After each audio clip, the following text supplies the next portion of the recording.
সবাইকে নমস্কার খুলুমকা। একটি জনসচেতনামূলক বার্তা সবার উদ্দেশ্যে। বেশ কিছুদিন ধরে ব্যক্তিগত কাজে একটু ব্যস্ত, তাই আপনাদের সামনে আসা হচ্ছে না। আপনারা যখন বর্তমান সময় থেকে রাস্তায় হাঁটবেন বা টমটম দিয়ে যাবেন বা বাস, অটো, রিক্সা, ভ্যান, গাড়ি, ট্রেন, এরোপ্লেন, রকেট যাই দিয়ে যাবেন, তখন আশপাশে দেখে নেবেন যে আপনার যদি রাজনৈতিক বিরোধী কেউ আছে কি না। কারণ বলা যায় না, হয়তো আপনার পেছন থেকে, সামনে থেকে, উপর থেকে, নিচে থেকে কেউ ফটো তুলে সেটা ভাইরাল করে দেবে। সে মানুষকে বোঝানোর চেষ্টা করবে যে আপনার সাথে আপনার যে রাজনৈতিক বিরোধী রয়েছে ওনার কোনো বোঝাপড়া চলছে বা বোঝাপড়ার ব্যাপারে কথা বলতে আপনারা কোথাও যাচ্ছেন। কারণ বিষয়টা এর জন্য আপনাদের কাছে বলছি, কারণ গতকাল থেকেই এই বিষয়টা নিয়ে একটু বেশ লড়াচড়া শুরু হয়েছিল। আজ সারাদিন সেটা নিয়েই রাজ্য সোশ্যাল মিডিয়া বলতে গেলে দামামা বাজিয়ে চলছে। যে আমাদের মহারাষ্ট্রী প্রদ্যুৎ মহোদয় দিল্লি গিয়েছেন, তো যে ফ্লাইটে উনি ছিলেন, তো ওনার সাথে আমাদের রাজ্যের মাননীয় মুখ্যমন্ত্রী বিপ্লব কুমার দেবও ছিলেন। তো কেউ না কেউ সে ফটোটা তুলেছে। ফটোটা তুলে মানুষের মধ্যে এটা বিভ্রান্ত সৃষ্টি করার জন্য এটা প্রপাগান্ডা সৃষ্টি করা হয়েছে। স্পেকটাকুলেশন বানানো হচ্ছে যে যে দুজন একসাথে ফ্লাইটে যাচ্ছেন, তো ওনাদের মধ্যে পলিটিক্যাল এটা বোঝাপড়া হচ্ছে, কেউ কারোর বি টিম বা এ টিম, অ্যাকসেট্রা অ্যাকসেট্রা। আমাদের রাজ্য ত্রিপুরা ভারতবর্ষের মধ্যে অন্যতম একটি শিক্ষিত রাজ্য, এবং যে একটি বিশেষ দল এর মাথা ব্যথা এই ফটোটা নিয়ে, বা সহজ ভাষায় বলতে গেলেন যে একটি বিশেষ রাজনৈতিক দলের চুলকানি এই ফটোটাকে নিয়ে জনমনে বিভ্রান্ত সৃষ্টি করার গতকাল থেকেই শুরু হয়েছিল। আজ সারাদিন সেটা চলেছে এই ফ্লাইটের ফটোটা নিয়ে বা ভিডিওটা সেটা বলতে পারেন। সেটা একটি বিশেষ রাজনৈতিক দল। আপনার যারা এসব পোস্ট করছে, যে রাজনৈতিক দলের ব্যানারে বা যেসব মানুষেরা এসব পোস্ট করছে, তারা কোন রাজনৈতিক দলের সাথে যুক্ত, সেই একটা বিশেষ রাজনৈতিক দল। আশা করি আপনারা নিশ্চয়ই বুঝতে পারছেন কোন রাজনৈতিক দলের পক্ষ থেকে এই প্রপাগান্ডা চালানোর চেষ্টা চলছে এই ফ্লাইটে একসাথে বসার ছবিটা নিয়ে বা ভিডিওটা নিয়ে। তো জিনিসটা দেখুন, যে কোনো ট্রান্সপোর্ট সিস্টেম হোক, গাড়ি হোক, বাইক হোক, ট্রেন, বাস ইত্যাদি যে কোনো কিছু হোক, কোনোটা পলিটিক্যাল পার্টির প্রাইভেট প্রপার্টি নয়। সেটা দিয়ে যে কোনো মানুষ যেতেই পারে। আপনারা টিকিট কেটে বসছেন, প্রত্যেকটা মানুষ টিকিট কেটে বসে কার সাথে কেস বসবে এটা তো ঠিক করা থাকে না। যে অনলাইন কাটা হয় বা যখন থার্ড পার্সন থেকে কাটা হয়, তখন তো এটাকে জানা থাকে না যে আমার সাথে কে বসবে না বসবে। এটা সিরিয়াল বা অনুসারে বসে, তো ওনার সাথে স্বাভাবিক রাজ্যের মাননীয় মুখ্যমন্ত্রী বসেছিলেন।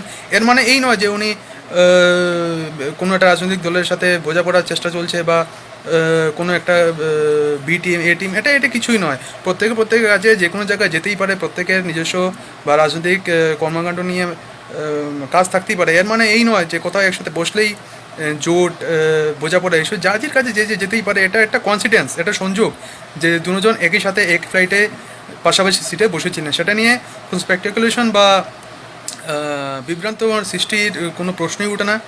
এবং এটা কোন ধরনের পলিটিক্স, এটা আমাদের সবার একটু বোঝা দরকার। যে আমরা জিনিসটা কেমন, সাপোজ ধরে নিন আপনার এক পাড়ার একটি ছেলে আর মেয়ে, হতে পারে আমিও হতে পারি, আপনিও হতে পারেন, বা যে কেউ হতে পারে, কোথা দিয়ে যাচ্ছে, পাড়ারই প্রথম প্রতিবেশী সে ফটোটা তুলে সোশ্যাল মিডিয়াতে চাইছিল যে দেখো ছেলে আর মেয়ে কোথাও পালিয়ে যাচ্ছে বা এসব করছে। এটা কি ঠিক? হয়তো আপনার মধ্যে কোনো কথাই হচ্ছে না। জিনিসটা তো ঠিক অনেকটা সেরকমই। প্রত্যেকটা মানুষ কোথাও না কোথাও যেতেই পারে। কার সাথে কি বসছে না বসছে এর মানে এই নয় যে তার সাথে আমার বোঝাপড়া রয়েছে বা কোনো জোট রয়েছে। এটা ননসেন্স পলিটিক্যাল প্রোপাগান্ডা। যারা যে পলিটিক্যাল মানুষ রাজ্যের মানুষকে বোকা ভাবে, গণ্ডমূর্খ ভাবে, তারাই এইসব প্রোপাগান্ডা চালায়। যে ওনারা মনে করে যে রাজ্যের মানুষকে যা দেখাবে, যা বোঝাবে, রাজ্যের মানুষ তাই বুঝবে। এটা এভাবে নয় আসলে এক্স্যাক্টলি। আপনারা নিজের উপরে ব্যাপারটা একবার দিয়ে দেখুন কাউকে কিছু বলার আগে। সাপোজ আপনারা কোনো ট্রান্সপোর্ট দিয়ে যাচ্ছেন, ট্রেন দিয়ে, বাস দিয়ে, ফ্লাইট দিয়ে, যা কিছু দিয়ে, আপনার সাথে কে বসবে না বসবে এটা কি আপনারা ঠিক করেন? এটা অসম্ভব জিনিস। কার সাথে কে বসবে এটা কোনো সময় ঠিক করা যায় না। সবাই টিকিট কাটে, কার সাথে কি বসে যায়, একটা কনসিডেন্স। এর মানে এই নয় কি যে আপনি যার সাথে বসছেন, হতে পারে আপনার যদি পলিটিক্যাল বিরোধী থাকে তো এটা আপনি কি জোট বা বোঝাপড়া হতেই পারে। টিকিট কেটেছে, আপনার সাথে সিটটা পড়ে গেছে, এটা বোঝা দরকার। এত শিক্ষিত রাজ্য আমাদের, এত শিক্ষিতার হার আমাদের রাজ্যে, কে বা কারা এসব গোজামিলের রাজনীতি, বিভ্রান্তকর রাজনীতি চড়ানোর চেষ্টা চলছে, সেটার বিরুদ্ধে আমাদের এক হওয়া দরকার। কারণ এভাবে চলতে পারে না। এভাবে গোজামিলের পলিটিক্স যে চলছে রাজ্যের মধ্যে, যে বিশেষ করে মহারাজ প্রদ্যুৎ মাণিক্যের যে ছবিটা, সেটাকে একটা ভ্যান্ডালাইজ করার চেষ্টা চলছে, সেটাকে একটা জনমনে একটা বিভ্রান্তকর পর্যায়ে নিয়ে যাওয়ার চেষ্টা চলছে। একটা সুযোগ চাই, বাস বাস তাদেরই হলো সোশ্যাল মিডিয়া হোক সেটাতে ছড়িয়ে দেওয়া, যতটুকু যায় সেটা কাজ চলছে। এটা ঠিক নয়। আমি আশা করি, আমি সেটা মানি যে রাজ্যের মানুষ যথেষ্ট শিক্ষিত, যথেষ্ট বুদ্ধিমান, যথেষ্ট জ্ঞানসম্পন্ন। ওনারা বুঝবেন যে কোনটা সঠিক আর কোনটা বেঠিক। আর একসাথে বসলেই যে কিছু জোট হয়ে যায়, অ্যালায়েন্স হয়ে যায়, সেটা কোনো প্রশ্নই ওঠে না।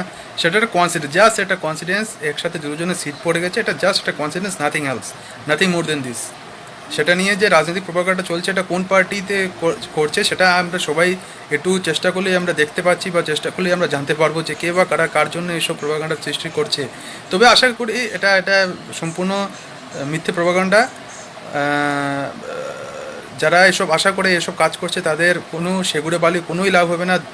এডিসিতে এদের খাতা খুলেনি, 23-এও এদের কোনো খাতা খুলবে না, এটা কনফার্ম। সেটার বলার অপেক্ষা রাখে না। যাই হোক, আপনাদের কাছে আমার আসা হয় না, ব্যক্তিগত কাছে একান্ত বিজি, আমি আসতেই পারি না। এটা নিয়ে আমার বলা মনে হলো উচিত, কারণ এটা পলিটিক্যাল ব্যাকগ্রাউন্ডের থেকে বাইরে গিয়েও যদি আমি দেখি, একজন সাধারণ ব্যক্তি হিসেবে প্রতিবাদ করা উচিত। এই ধরনের মানসিকতা যারা পোষণ করে, যে দুজন ব্যক্তি বিরোধী দলের সাথে যুক্ত কোথাও যাচ্ছে, সেটা নিয়ে একটা স্পেকটাকুলেশন তৈরি করা, একটা প্রোপাগান্ডা তৈরি করা, সেটা ঠিক না, এটা যুক্তিযুক্ত না। তাই আমি আপনাদের কাছে আসলাম, হাজার ব্যক্তিগত কাজের মধ্যে থাকা সত্ত্বেও আমি মনে করলাম এটা আমার দায়িত্ব হয়, সেই জন্য আপনাদের কাছে আসা। আশা করি আপনারা সবাই ভালো রয়েছেন, করোনার মহামারীতে সুস্থ রয়েছেন। ঈশ্বর কাছে প্রার্থনা করি আপনারা সবাই সুস্থ থাকুন, ভালো থাকুন। জয় হিন্দ, জয় ত্রিপুরা। जिन लोगों को बहुत मज़ा आ रहा है फेसबुक में फ़ोटो दिखाकर कि बुबागरा और सीएम प्लेन में बैठा है, मैं एक चीज़ क्लियरिफाई करना चाहता हूँ। सबसे पहला बात है, इंडिगो का कैबिन बीजेपी का पार्टी ऑफिस नहीं है। नेक्स्ट टाइम मुझे परमिशन लेना पड़ेगा क्या इसी एक ही प्लेन में ट्रैवल करने, जिस प्लेन में बीजेपी का मुख्यमंत्री या कोई मंत्री हो या कोई एमएलए हो या मानिक सरकार हो मेरे संग एक ही प्लेन में, तो मुझे परमिशन लेना पड़ेगा कि मैं उस प्लेन में जा सकता हूँ कि नहीं जा सकता हूँ। आज का तिपरासा को परमिशन लेना पड़ता है प्लेन में जाने के लिए। अगर उस प्लेन में मानिक सरकार या बिप्लब देव जी हो, तो आप लोग एक बात क्लियर करो, हमारा आइडियोलॉजी में 1% भी कॉम्प्रोमाइज़ नहीं होगा। हमको ग्रेटर त्रिपुरा लैंड चाहिए, और हम लोग कोई अलायंस के बारे में बात नहीं कर रहे हैं। अलायंस कैसे होगा जब तक हमको राइटिंग में आर्टिकल 3 में जो गारंटी दिया गया है, जब तक वो क्लियर नहीं होगा राइटिंग में, तब तक किसी से बात करके मैं ना उनका समय नष्ट करना चाहता हूँ, ना अपना समय नष्ट करना चाहता हूँ। और जो सीपीएम के लोग हैं जो अनशन बात कर रहे हैं, ठीक है, उनको बोलो कि मैं 2023 में उनको दिखाऊंगा कि रियल तिपरासा और रियल तिपरा प्राइड क्या होता है। बेलाइनो हम बाय, थैंक यू।